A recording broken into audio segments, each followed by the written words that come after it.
you're encouraged as a child to write creatively until, you know, and then you turn 10 or 11 and then they say, oh, you can't, stop writing. Now we need you to learn about maths and, like, you know, we need you to learn about accounting and stuff, which is, that's fine, but just to, you know, cut off someone's creative voice at that young age is very dangerous. Don't get too comfortable. That's my advice. Usually, the creative inspiration comes from not sitting in seats that are too comfortable. You have to keep moving a lot.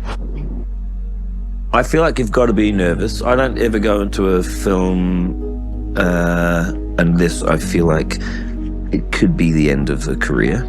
Otherwise, what's the point? And I'm not talking about being reckless and like being, you know, like, oh, l'enfant terrible of film is made so many risks and it's trying to shock everyone. I don't try and do that. I just want to feel like if I'm nervous enough, then I'm going to scramble and try to make something good. If everything was too easy and everything feels very, very comfortable the whole way through, what's the point? But also you should be pretty nervous because films shouldn't come easy. It's like life. You really want a life where you're just happy all the time? How boring. I mean, I do want to be happy all the time, but it's more interesting when you have the down times and those, yeah, you go into those dark places. Then the happy times and the moments of joy and the light is brighter. So that's why I think part of my process is trying to create a bit of chaos, making it a little bit more chaotic, a little bit messy, break things. I like my films as it's a real mix of, like, you know, the comedy sometimes is there just to disarm the audience in order to deliver a story with more resonance than just something that's, you know, a kind of a silly, broad comedy. That's more reflective of life, is this idea that it is a comedy and a drama constantly battling, and, you know, and most people's day-to-day lives are a mix of feeling happy, feeling inadequate, feeling depressed, feeling happy again. The human being is in a constant state of flux and change, and it's just an emotional ebbs and flows, and that's probably what makes us fascinating. I'm just interested in people. That's my main thing, really. I like watching people, I like talking to people and figuring them out, and then sometimes telling stories about them. That's probably what makes me want to keep telling human stories. So why do we create? Why does anyone create? Why do I create? I don't know how to do anything else, really. I've always been creative. I've always done it. But my first short film, my first proper short film, got nominated for an Academy Award. And then, really, even if I had not wanted to do any more films, it was just the thing I kind of had to do. I got encouraged to do it, and everyone said, you may as well just keep doing that, because it seems like you're good at it. And I sort of fell into this, like, relationship with film. I thought, do I really want to? I just wanted to give it a go, and sort of started exploring, like, what this thing could be. I didn't go to film school. I didn't study.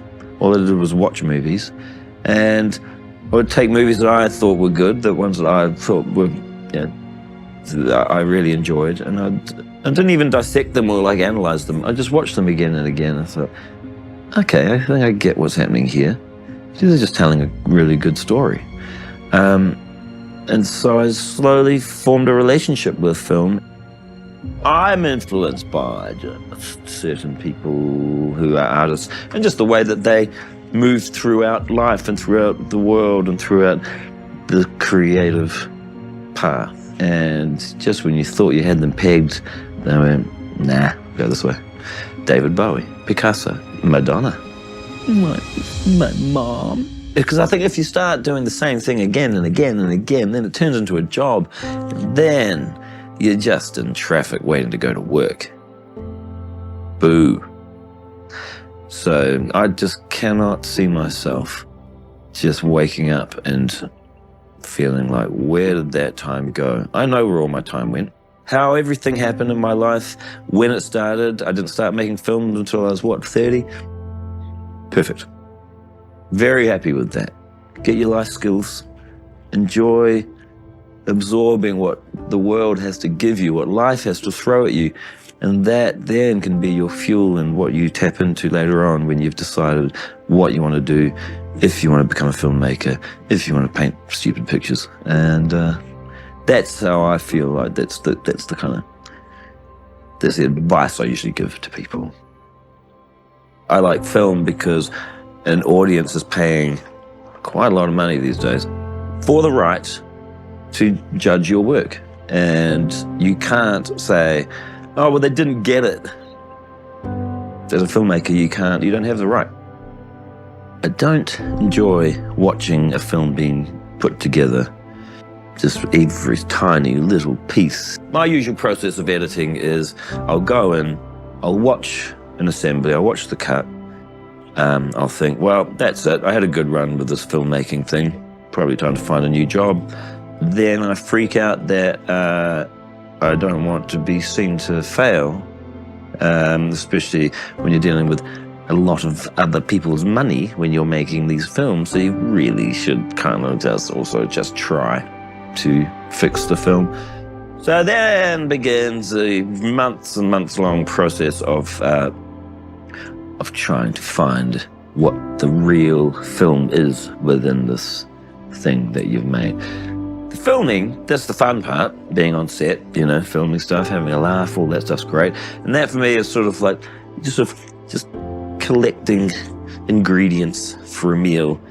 And then you get back into the kitchen and you realize, yeah, I should have really made a real decision of what the meal was going to be before I went out and got the ingredients.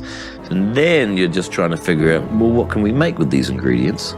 And about 6 months later, you deliver the dish, and they sometimes will go, hey, I thought this was going to be a ratatouille. And you go, no, well, it's actually a chocolate cake pasta.